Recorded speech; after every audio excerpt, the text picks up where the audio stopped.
المرسلين أما بعد فأعوذ بالله من الشيطان الرجيم بسم الله الرحمن الرحيم قل الصلاة والسلام عليك يا رسول الله وعلى آلك وأصحابك يا نور الله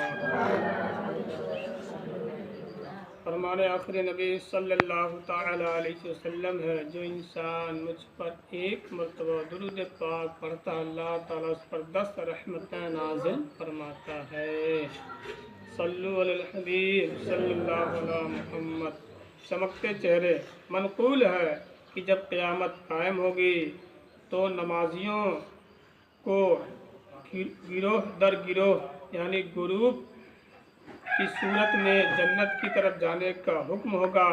جب پہلا گروپ جنت میں داخلے کے لیے لایا جائے گا تو ان کے چہرے ستاروں کی طرح چمکتے دمکتے ہوں گے۔ فرشتے ان کا استقبال کریں گے اور ان سے پوچھیں گے تم کون ہو؟ کہیں گے ہم امت محمدیہ صلی اللہ تعالی وسلم کے نمازی ہیں۔ پھر پوچھا جائے گا تمہارے اعمال نمازوں کا کیا حال تھا؟ وہ کہیں گے ہم اذان سنتے ہی وضو کے لیے کھڑے ہو جاتے تھے اور دنیا کی کوئی چیز ہمیں اس سے روک نہیں سکتی تھی۔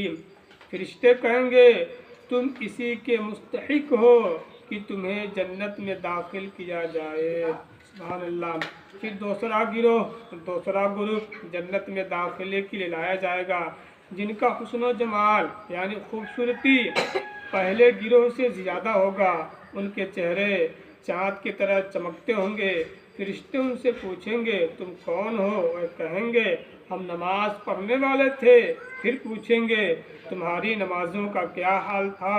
وہ کہیں گے ہم نماز کے وقت سے پہلے ہی نماز کے لیے وضو کر لیتے تھے اور جب اذان سنتے تھے فوراً مسجد میں حاضر ہو جاتے تھے۔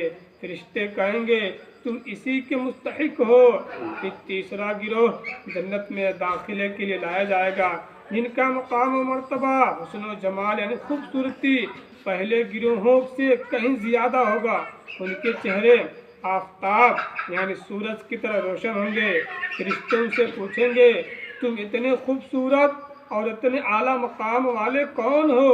وہ کہیں گے ہم ہمیشہ نماز پڑھا کرتے تھے۔ فرشتے پوچھیں گے تمہاری نمازوں کا کیا حال تھا؟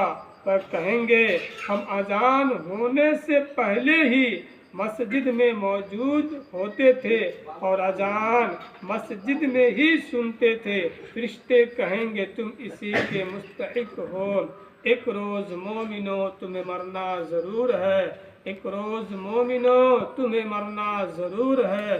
پڑھتے رہو نماز تو چہرے پہ نور ہے، پڑھتے رہو نماز تو چہرے پہ نور ہے۔ صلو علی الحبیب صلی اللہ علیہ محمد۔